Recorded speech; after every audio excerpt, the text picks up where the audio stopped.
I mean, the show itself is analogous to the making of the show. The White House is almost like a production. Because it is front and back of house in both worlds. I think I might be the chief usher.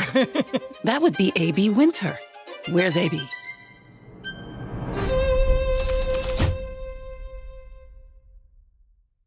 I was so fascinated that this was a show that concentrated on a portion of the White House, that we've never centered that spotlight directly on the people who do the day-to-day hard work of keeping the lights on. The unsung heroes, the whole army that toil in areas of the White House that we don't usually see. You don't know that there's a whole world that exists where the maids and the butlers and the florists, the housekeepers are supporting the most intimate part of the residence. And it's very much like a film set. You don't see the prop master or the grip or the gaffer on camera. The point of our work is to make an experience, but not to be seen while we're making it. What we do is all reflected in what the actors are able to do.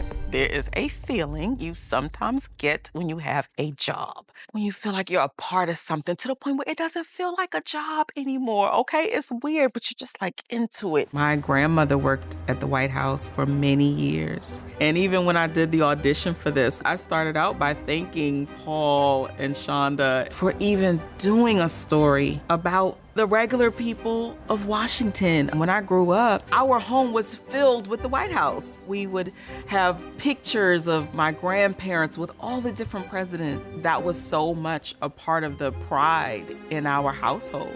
For me, it was very full circle to be able to do a project like this in the White House. I feel like I'm honoring my grandma.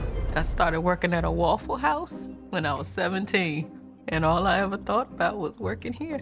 It is unbelievably moving. The 5 or so minutes right before director calls action, every department is just a flurry of activity. Second team has been in there. They move out of the way. You get into the spot. The gaffer's coming in. He's adjusting things. He's like, bring it up to 30%. Blah, blah, blah. Props coming in, handing you a thing. Flurry, flurry, flurry. And then we just exist on another planet. Yeah, that plan isn't gonna work. Cut.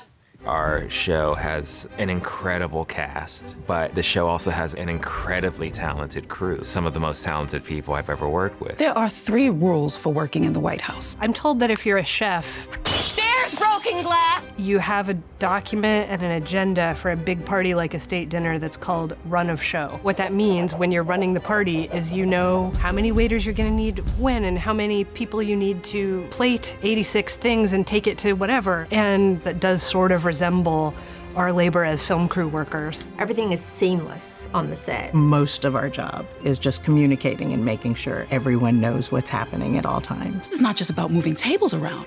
This involves the whole house. You need to know exactly where you're going to be. You need to know exactly how many staff to have. You have to practice everything. It's just how it is. My name is Linda Brackham. I'm the first assistant director. The general idea is that you learn everything that the script is telling you to do and you break it down to its tiniest bits, every prop, every vehicle, the makeup, everything. And it's that harmony amongst the crew that keeps things going, keeps things moving. It really takes all departments working together and communicating as efficiently and quickly as possible. It's just a great group of people. I can probably turn to any department on this set and they'll help you out. We're all kind of like making this giant beast. It's an incredibly well-oiled machine. Just like we want the White House to run smoothly, we want the production to run smoothly. We're a body of people all working towards the same end to make it all look good. We're in the basement, like making sure that the heat is on and making sure that, you know, everything's running and operating. It is truly a gift to be able to help, to serve, and to be able to build up and strengthen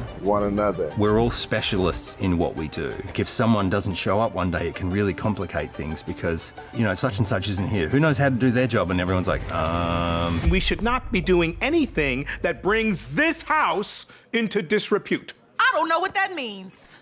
That means don't sit while you're working. Our work is supposed to be behind the scenes, right? Like when you're at a dinner and you start thinking about the service, that's not good. And in that sense, I think we are like Sheila and Raleigh and A.B. Winter and Jasmine. Me?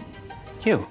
There are so many unsung heroes that are essential. All of the amazing background actors that we have, I think literally like 150. All the people who work on hair and makeup and production design. We don't even understand.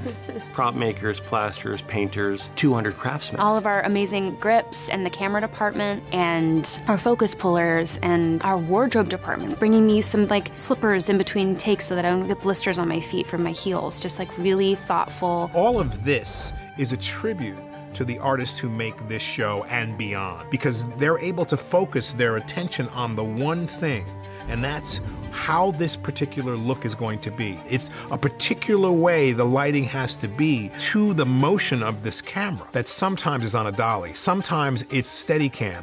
To have that motion guide you as an audience through a murder mystery is really important. And it just makes it so much more enjoyable and smoother when you have a crew like we do. The show wouldn't get made without all of those elements. I think it's a testament to Shondaland that every department is top-notch. It's a storm, always. You never know what's going to happen. And if you can live in that storm and keep your calm, then you're doing what we do the best, and that's make film.